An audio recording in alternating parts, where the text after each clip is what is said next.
আরে বাবা হ্যাঁ ফটো তোলা যায় ZV-10 ক্যামেরা থেকে। হ্যালো এভরিওয়ান, সো আজকে চলে এসেছি আরও একটা নতুন ভিডিও নিয়ে। অ্যাকচুয়ালি অনেকজনই আমার কোয়েশ্চেন করে যে ZV-10 ক্যামেরাটা কি ফটোগ্রাফির জন্য ঠিক আছে বা ফটোগ্রাফির জন্য কি তারা কিনতে পারে। সো আজকে এই কোয়েশ্চেনটারই অ্যান্সার তোমাদেরকে দেওয়ার চেষ্টা করব। ভেবেছিলাম যে এটা অতটা বেশি কমপ্লিকেটেড একটা টপিক নয়। এতজনের কমেন্টে আমি বুঝলাম যে ডেফিনেটলি সনি এটাকে যেহেতু ভ্লগ ক্যামেরা বলে মার্কেটিং করেছে, তাই অনেকজনের মনে প্রশ্নই আছে যে ভিডিওগ্রাফিতে তো ঠিক আছে, বাট ফটোগ্রাফি যদি তারা করতে চায় তাদের জন্য সনি ZV-10 কেমন পারফর্ম করবে, বা ফটোগ্রাফির জন্য কি ZV-10 কেনা উচিত কি কেনা উচিত নয়। সো ফার্স্টেই বলে রাখি যে এই ক্যামেরাটাকে মার্কেটিং করেছে as a vlog camera, basically video specific একটা ক্যামেরা। তার জন্য এই ক্যামেরাটার মধ্যে কোনো রকম কোনো EVF বা ওগুলো সনি প্রোভাইড করেনি। বাট তার মানে এই না যে তোমরা এটা দিয়ে ফটোগ্রাফি করতে পারবে না, কারণ সনির যে সিনেমা লাইন যে ক্যামেরাগুলো আছে যেগুলো পুরোপুরি ভিডিও সেন্ট্রিক লাইক FX3, সেগুলো দিয়ে ফটোগ্রাফি খুব একটা বেশি পসিবল না। তার মেইন রিজন হচ্ছে তার সেন্সর রেজলিউশন। 10 মেগাপিক্সেল বা 12 মেগাপিক্সেল স্টিলস খুবই একটা লো রেজলিউশন, আর কোনো রকম কোনো প্রিন্ট আউট বা ওগুলো তোমরা করতেই পারবে না ওই রেজলিউশন থেকে। সেই ক্ষেত্রে ZV-10 যে ক্যামেরাটা আছে এটার মধ্যে A6400 এর যে সেন্সরটা প্রপার একটা 24 মেগাপিক্সেল সেন্সর তোমরা পেয়ে যাচ্ছ। অ্যাকচুয়ালি সেম সেন্সর যেটা সনি A6000 সিরিজের মধ্যে সনি প্রোভাইড করেছে। সো ওই ক্যামেরাগুলো দিয়ে তোমরা ফটো তুললে তোমরা যেরকম পারফরমেন্স পাবে তোমরা same performance ZV-10 camera use করেও পাবে। উল্টে ZV-10 যেহেতু একটা নিউয়ার মডেল, তার জন্য এর যে কালার সায়েন্স ওগুলো একটু বেটার X6000 সিরিজ ক্যামেরাগুলোর থেকে। আর অ্যাকচুয়ালি এই টাইপের মিথ নিয়ে আমি আগেও ভিডিও বানিয়েছিলাম। আমাকে অনেকজনই বলেছিল যে ZV-10 দিয়ে ওরা ওয়েডিং ফটোগ্রাফি বা ওয়েডিং ভিডিওগ্রাফি করতে পারবে কিনা। সেই ক্ষেত্রে বলে রাখি যে 24 মেগাপিক্সেল লাইক 24 মেগাপিক্সেলই হয়। সো একটা বেসিক DSLR দিয়ে তোমরা যদি ফটোগ্রাফি করতে পারো তোমরা ZV-10 ক্যামেরাটা দিয়ে কেন পারবে না, অ্যাজ সিম্পল অ্যাজ দ্যাট। হ্যাঁ, যেহেতু এটা একটা ভিডিও ফার্স্ট ক্যামেরা হিসেবে সনি লঞ্চ করেছে, তার জন্য কিছু জিনিস হয়তো নেই যেগুলো ফটোগ্রাফিতে তোমাকে হেল্প করতে পারে, বাট তার মানে এই না যে এটা থেকে তোমরা ফটোগ্রাফি করতে পারবে না। ফর এক্সাম্পল লাইক EVF আমার মনে হয় খুবই একটা ইম্পর্টেন্ট, শুধু ফটোর জন্য না, আই থিঙ্ক ভিডিওর জন্য। EVF থাকলে অ্যাকচুয়ালি ডাইরেক্ট সানলাইটে তোমরা যখন শ্যুট করবে অনেক ভালোভাবে এক্সপোজার বা ফোকাস ওগুলো চেক করতে পারবে, যেটা LCD স্ক্রিনে দেখতে একটু প্রবলেম হয়। উল্টে সিচুয়েশনটা যদি তোমরা চেঞ্জ করে দাও তাহলে অ্যাকচুয়ালি বেশি প্রবলেম। আজকালকার যুগে সবাই অ্যাকচুয়ালি হাইব্রিড শুটার, লাইক ওরা ফটো তুলতে চায় আর কিছু ভিডিও শ্যুট করতে চায়। উল্টে একটা যে ফটোগ্রাফি স্পেসিফিক যে ক্যামেরাগুলো লাইক DSLR, যেগুলো পুরোনো DSLR হতো, ওগুলোতে হয়তো ফটোগ্রাফি তোমরা করতে পারবে বা ভিডিওটা অতটা ভালো পারবে না। সো আমার এখনও এটাই মনে হয় যে A6700 যে ক্যামেরাটা বের করেছে, যেটা রিসেন্টলি লঞ্চ হয়েছে, ইন্ডিয়াতে এখনো আসেনি, সেই ক্যামেরাটা বাদে আমার মনে হয় A6000 সিরিজের ক্যামেরা কেনার থেকে ZV-10 অনেক বেশি সেন্সিবল আমার কাছে। শুধু এই ক্যামেরাটার ড্রব্যাক আমার কাছে দুটোই, একটা হচ্ছে এর বিল্ড কোয়ালিটি, যেটা A6000 সিরিজে অনেকটা বেশি বেটার, এটা অ্যাকচুয়ালি একটু প্লাস্টিকি বিল্ড। আর সেকেন্ডলি হচ্ছে এটার মধ্যে কোনো EVF নেই। তোমাদের যদি এই দুটো জিনিসে কোনো প্রবলেম না থাকে, অ্যাকচুয়ালি আদার যত ফ্যাক্টরস আছে ওগুলোতে আমার মনে হয় ZV-10 অনেক বেশি বেটার, কারণ ফটোগ্রাফি তুমি সেম পাবেই যেটা তুমি A6000 সিরিজে পাচ্ছ, প্লাস এর মধ্যে অনেক ভিডিও ফিচার্স পাবে যেগুলো আবার ওর মধ্যে নেই, লাইক ফুললি আর্টিকুলেটেড একটা screen, internal gyro data record হয়, পার্টিকুলার তোমার ভিডিও ক্লিপসগুলো স্টেবিলাইজ করতে অনেক হেল্প করে ক্যাটলেস ব্রাউজে। আর ইভেন ফটোগ্রাফির জন্য আই থিঙ্ক ZV-10 খুবই একটা ভালো পারচেস। তার আরও একটা রিজন হচ্ছে এটার মাউন্ট।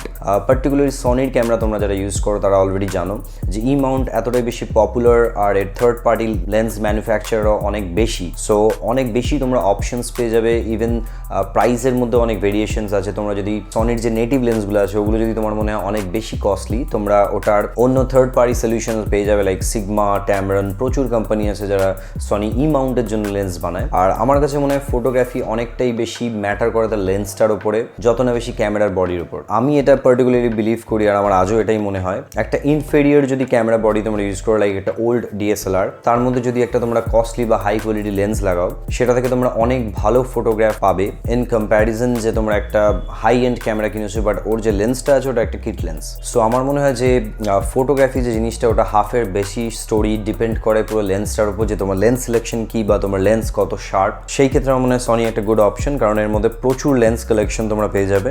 আর আরও একটা কথা বলে রাখি, যারা অ্যাকচুয়ালি আমার চ্যানেলের ভিডিও দেখো তারা অলরেডি জানো ZV-10 আমার অ্যাকচুয়ালি প্রাইমারি ক্যামেরা। আমি এই যে ভিডিওটা রেকর্ড করছি ওটাও ZV-10 থেকে রেকর্ড করছি। ইভেন আমি যে যত ফটোগ্রাফি বা ভিডিওগ্রাফি করি ওগুলো সব এই ক্যামেরাটা থেকেই করি। ইভেন যে প্রফেশনাল ওয়ার্ক ওগুলোতেও আমি এই ক্যামেরাটা ইউজ করি। সো মোটামুটি যত রকম ইভেন্ট হয় লাইক ওয়েডিং বা outdoor indoor shoots, model shoot সবই আমি এই ক্যামেরাতে করেছি। আর শুধু ভিডিও না, মানে ওই সব ক্ষেত্রেতে ফটোগ্রাফিটাই বেশি ইউজ হয়। ভিডিও তো থাকেই, তার সঙ্গে ফটোটাও থাকে। ওই দুটো জিনিসই আমি করেছি অ্যাকচুয়ালি এই ক্যামেরাটা ইউজ করে। আর আমার কখনো মনে হয়নি যে ফটোগ্রাফিতে ZV-E10 ইনফেরিয়ার বা কিছু লিমিটেশনস আছে। আমার মনে হয় লাইক 24 মেগাপিক্সেল আমার কাছে অ্যাটলিস্ট এনাফ একটা রেজলিউশন যাতে ক্লায়েন্টও হ্যাপি হয়। ইভেন আমি কখনো কোনো কমপ্লেন্স পাইনি যে ফটো অতটা ভালো না, কারণ পুরোটাই অ্যাকচুয়ালি ম্যাটার করে যে তোমার এডিটিং স্কিল কতটা আছে। কারণ আমি বেসিক্যালি যত ফটো তুলি ওগুলো সব রতেই তুলি। সো আমার কাছে কালার সায়েন্সটাও ইভেন অনেক ম্যাটার করে না। কারণ অনেকজন তোমাকে বলবে যে ক্যাননের কালার সায়েন্স বেটার বা নাইকন তাদের কাছে বেটার লাগে,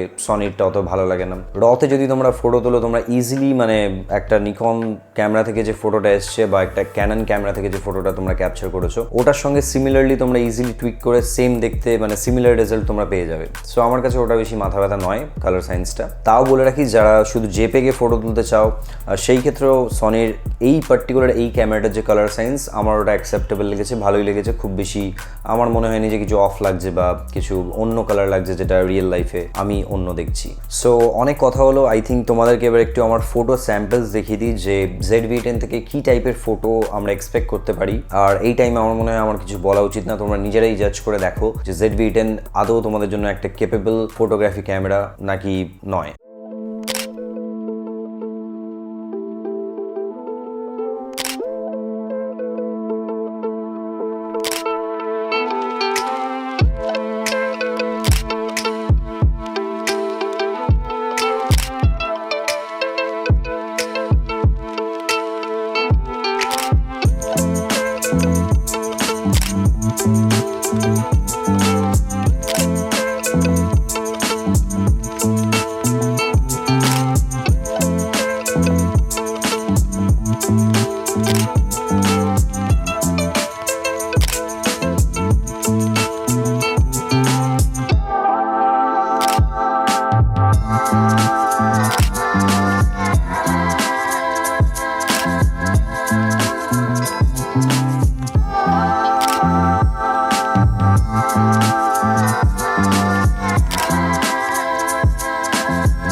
সো আশা করি তোমরা ফটোসগুলো দেখেছো।